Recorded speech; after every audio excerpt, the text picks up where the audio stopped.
So hey guys what's up and welcome to Shubham Dutta show.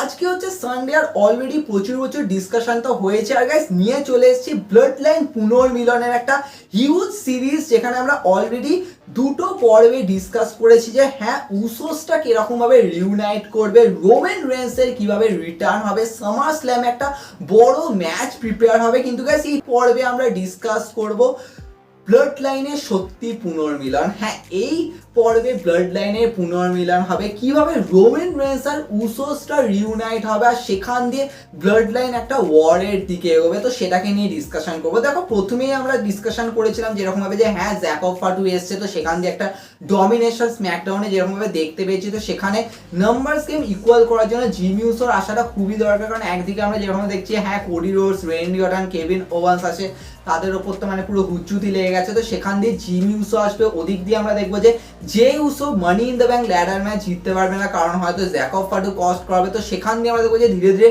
Prepare হবে। কিন্তু শুরুতে জিমি উসো মানানোর চেষ্টা তো করবে যে উসো, কিন্তু যে উসো রাজি হবে না। কিন্তু লাস্টে গিয়ে যে উসো আর জিমি উসো রিউনাইট হওয়া, সেখান দিয়ে সামার স্ল্যামে ম্যাচ বিল্ড হয়ে যাবে উসোস ভার্সেস টামাটোঙ্গা টাঙ্গালোয়া, মানে জিওডি ভার্সেস উসোসদের ম্যাচ। এটা একটা bigger tag team match, no doubt. এটা একটা প্রচুর বড় অ্যাটেনশন তো গেইন করবে। তার থেকে শুরু করে আমরা দেখবো যে রোমান রেন্সের রিটার্ন, যেটা পসিবলি মানি ইন দ্য ব্যাংকের চান্স হিউজ আছে হওয়ার। আর সেখান দিয়ে আমরা দেখবো যে হ্যাঁ রোমান রেন্স আসবে জিমি উসোকে বাঁচাতে, রোমান রেন্স আসবে তার ওয়াইস ম্যান পল হেমেনকে বাঁচাতে। আর সেখান দিয়ে আমরা দেখবো যে হ্যাঁ রোমান রেন্স এগেনস্ট যাবে সোলো সিকুয়ার ফর ট্রাইবাল কমব্যাট, ট্রাইবাল চিফের স্থানকে নিয়ে লড়াই হবে, উলাফালা মালাকে নিয়ে লড়াই হবে। আর সেখান দিয়ে আমরা দেখবো যে হ্যাঁ রোমান রেন্স আর সোলো সিকুয়ার ম্যাচ তোলে বাদ হবে। এখানে মেজর ফ্যাক্টর আছে যে ওই মুহূর্তে হয়তো হিকুলিওকেও নিয়ে চলে আসতে পারে। সেখান দিয়ে আমরা দেখবো যে হিকুলিওর যে হিউজ সাইজ, তো তার কারণে রোমান রেন্স হয়তো সোলো সিকুয়ার কাছে হেরে গেল। এবার দেখো, তোমরা অনেকে বলে রোমান রেন্স হেরে যাবে তার রিটার্নের পরে প্রথম ম্যাচ। দেখো, এটা কিন্তু একটা মেজর ফ্যাক্টর, কারণ এই মুহূর্তে এটাও ভাবতে হবে গাইস সোলো সিকুয়াকে কিন্তু এখন কিন্তু বড় সড়ো বুকিং দিচ্ছে। তো সেক্ষেত্রে সোলো সিকুয়ার রোমান রেন্সকে হারাবে, এটাও কিন্তু একটা ফ্যাক্টর কিন্তু হতে পারে। দেখো, আমি বলবো যে এটা কিন্তু হতে পারে যে হ্যাঁ সোলো সিকুয়ার রোমান রেন্সকে হারিয়ে দিল। এখান দিয়ে কিন্তু রোমান রেন্স ভাবে যে আমার থেকে তো সর্বস্ব কেড়ে নিল, মানে সোলো সিকুয়ার জিতে যাওয়া, মানে বুঝতে পারছো সোলো সিকুয়ার ট্রাইবাল ছিল। আর রোমান রেন্স চাইবে যে একটা বড় যুদ্ধে যেতে, কারণ রোমান রেন্স চাইবে যে হ্যাঁ যেটা হচ্ছে সেটা ঠিক হচ্ছে না, সোলো সিকুয়ারকে বোঝাতে হবে, ওই ব্লাড লাইনকে বোঝাতে হবে। তো রোমান রেন্স হয়তো চাইবে বোঝানোর জন্য, কিন্তু রোমান রেন্স বোঝাতে পারবে না। উল্টে দেখা যাবে যে হয়তো পল হেমেনকে সোলো সিকুয়ার নিজের কাছে রেখে দিল আর রোমান রেন্সকে পুরো সাইড করে দিল। এবার রোমান রেন্স ভাবে যে আমি কিভাবে পল হেমেনকে রেস্কিউ করবো, আমি কিভাবে ওই ব্লাড লাইনকে হারাবো, এরকম ব্যাপার। কারণ ওই ব্লাড লাইনের সাথে ওয়ার করতে হলে তো আমাকেও তো নিজের একটা দল তৈরি করতে হবে, কারণ আমাকেও সেই পুরোনো ব্লাড লাইনকে রিবিল্ড করতে হবে। তো সেটাও সব থেকে বেশি দরকার। সেখান দিয়ে আমরা দেখবো যে রোমান রেন্স ধীরে ধীরে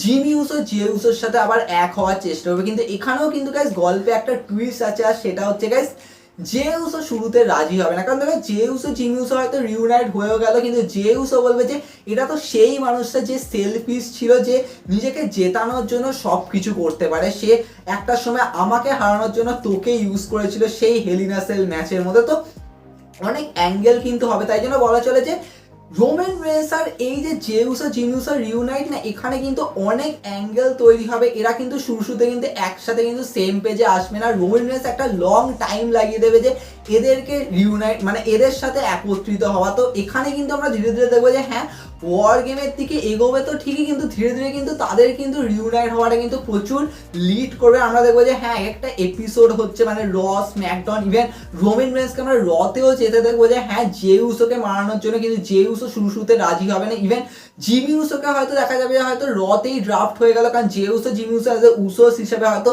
রতে চলে আসবে, সেটাও কিন্তু অ্যাঙ্গেল হতে পারে। কারণ যে উসোর সাথে সাথে জিমি উসো চলে গেল, মানে যে উসো তো রতে আছেই, তো জিমি উসো চলে গেল, তো সেখান দিয়ে রোমান রেন্সও হয়তো গাইস রতে গেল, তো সেখানেও গাইস একটা অ্যাঙ্গেল হতে পারে। কিন্তু লাস্টে গিয়ে আমরা দেখবো যে হ্যাঁ যেরকম ভাবে ডমিনেশন চালাচ্ছে, যেরকম ভাবে পুরো ব্লাড লাইন একটা আলাদাই আধ্যাত্মিক মানে কাণ্ড কারখানা চলছে, তো সেখান দিয়ে ফাইনালি লাস্টে রোমান রেন্স পুরো মানে কি বলবো যে উসো জিমি উসোকে মিলে পুরো ব্লাড লাইন রিবিল্ড হয়ে আবার ফিরে আসবে স্ম্যাকডাউনে, আর সেখান দিয়ে ওয়ারের প্রিপারেশন হবে। এবার দেখো, এখানে একটা গল্পের টুইস্ট আছে, আর সেটা অবভিয়াসলি তোমরা বুঝতে পারছো। দেখো, যদি আমি ধরে নিই যে হিকুলিও আসলো না, তো সেক্ষেত্রে ওখানে কিন্তু 4 জন রয়েছে, এখানে কিন্তু 3 জন রয়েছে। তো সেক্ষেত্রে কি ফ্যাক্টর হতে পারে যে এখানে ওয়ারটা কিভাবে বিল্ড হতে পারে। দেখো এটা তো আমরা বুঝতে পারছি হ্যাঁ রোমান রেন্স অ্যান্ড উসোস মিলে তিনজন হলো তো অবভিয়াসলি তারাই এনাফ, কারণ তারাই তো ভাই ব্লাড লাইনের ওই সূচনাটা করেছিল। আমরা যেরকমভাবে ব্লাড লাইনকে দেখেছি সেটা তো ওই তিনজনকে দিয়েই ছিল, কিন্তু এখানে কিন্তু নাম্বারস গেম ভ্যারি করা দরকার। এবার দেখো এখানে কিন্তু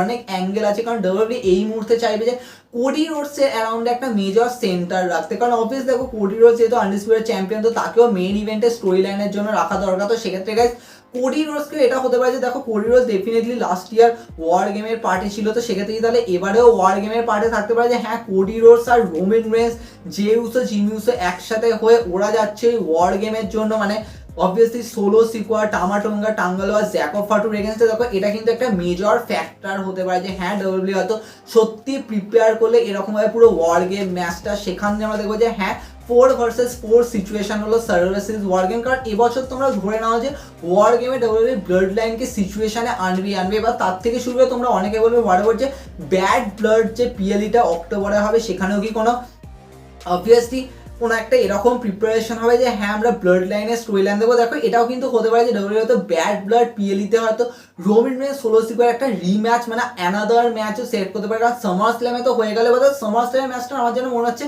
ক্লিন ওয়েতে হবে না, ওখানেও কিন্তু কিছু একটা টুইস্ট থাকবে, সেখান দিয়ে আমরা দেখবো যে রোমান রেন্স অ্যান্ড সোলো সিকোয়ার অ্যানাদার ম্যাচও হতে পারে, অথবা গাইস হয়তো কোডি রোডসকে দিয়ে হয়তো ব্লাড লাইনের এগেনস্টে কোনো একটা স্টোরি লাইন আসতে পারে, সেখানে হয়তো কোডি রোডস অবভিয়াসলি জিতে তো গেল কিন্তু ওখানেও স্টিল একটা ডমিনেশন চলছে, তো কোডি রোডসকেও সেভ করতে আসছে, তো এখানেও কিন্তু অ্যাঙ্গেল হতে পারে। কিন্তু স্টিল তোমরা দেখো কোডি রোডসকে নর্মালি যেরকমভাবে টপ এই ফেস থাকায় মানে উনি যে কোনো জায়গায় ঢুকে যায়, সেক্ষেত্রে কোডি রোডস আর রোমান রেন্সের একটা সেম পেজের অ্যাঙ্গেল হওয়ার চান্সেস মেজর আছে। তাই জন্য আমার মনে হচ্ছে এই মুহূর্তে না কোডি রোডস আর রোমান রেন্সকেও কিন্তু একসাথে রাখবে, তো সেক্ষেত্রে ওদিকে 4 জন তো রয়েছে, এবার এদিকেও 4 জন। এবার দেখো এটাও ঠিক যে এদিকে কি কোনোভাবে 5 জন হয়ে যাবে, কারণ ডাব্লিউডাব্লিউ এই মুহূর্তে না আমি যেরকমভাবে বুঝিয়ে ডাব্লিউডাব্লিউ চাইছে যে সমস্ত ব্লাড লাইনের যত গোষ্ঠী আছে সবকে এক জায়গায় নিয়ে আসো, কারণ এর থেকে ভালো সুযোগ আর হতে পারে না। তো সেক্ষেত্রে এটাও অ্যাঙ্গেল হতে পারে যে হিকুলিওকেও নিয়ে আসলো। ইভেন তোমরা অনেকে বলবে রকও কি আসতে পারে, দেখো রকের আসার চান্সেস কিন্তু আছেও বলবো, কারণ ডাব্লিউডাব্লিউ কিন্তু স্টোরি লাইনের উপর বেস করে কিন্তু রককে নিয়ে আসতে পারে। দেখো আমার মনে হচ্ছে যে রক হয়তো নেক্সট ইয়ার আসবে, সেখান দিয়ে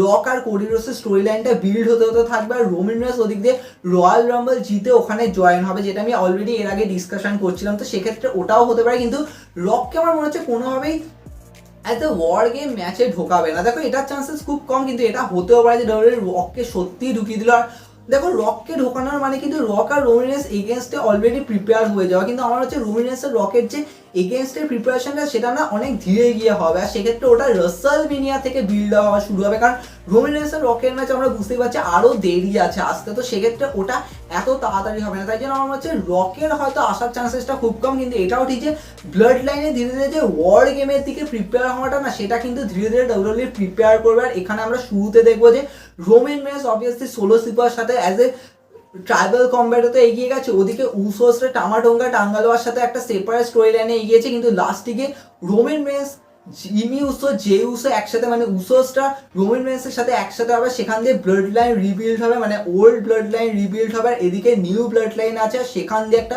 ওয়ারের দিকে এগোবে। এবার দেখো আমার মনে হচ্ছে এই মুহূর্তে না কোডি রোডসের ওই সাইডে থাকাটা মেজর ফ্যাক্টর। দেখো এটা ঠিক যে কোডি রোডস আর রেন্ডি অর্টনের স্টোরি লাইন যদি স্টার্ট হয়ে যায় তাহলে কোডি রোডস কিন্তু সেপারেট হয়ে যাবে, কিন্তু কারেন্টলি আমার যেন মনে হচ্ছে কোডি রোডস আর রেন্ডি অর্টনের স্টোরি লাইন স্টার্ট হতে না অনেকটা টাইম লাগবে, মানে এখনো কিন্তু ওরকম কোনো আঁচ দেখাচ্ছে না, মানে রেন্ডি অর্টন স্টিল ব্লাড লাইনের সাথে স্টোরি লাইনে আছে, তো সেক্ষেত্রে কিন্তু এটাও আমাদের কাছে প্রচুর কোয়েশ্চেনেবল যে তাহলে রেন্ডি অর্টন আর কোডি রোডসের ম্যাচ কি সত্যি সামার স্ল্যামে হবে, কারণ যদি রোমান রেন্স সোলো সিকোয়ার ম্যাচ যদি সামার স্ল্যামে হয় তাহলে সোলো সিকোয়ার কোডি রোডসের ম্যাচ তাহলে হচ্ছে না, তাহলে কোডি রোডস আর রেন্ডি অর্টনে হবে, তাহলে সেক্ষেত্রে এটা হতে পারে যে রেন্ডি অর্টন হয়তো কোডি রোডসের সাথে স্টোরি লাইন দিচ্ছে, তো তাহলে কোডি রোডস হয়তো কখনোই আর ওইভাবে রোমান রেন্সের সাইডে থাকবে না, ইভেন ওয়ার গেমের সাইডে থাকবে না, তাহলে কে হবে ফোর্থ মেম্বার বা বলা উচিত ফিফথ মেম্বারই বা কে হবে যদি ওদিকে হিকুলিও জয়েন করে, তাহলে এটাও কিন্তু একটা মেন ফ্যাক্টর, তাহলে কে হতে পারে, তো সেটাকে নিয়ে গিয়ে আমরা ডিসকাশন করবো পরের পর্বে, আর পরের পর্বটাই হবে অন্তিম পর্বে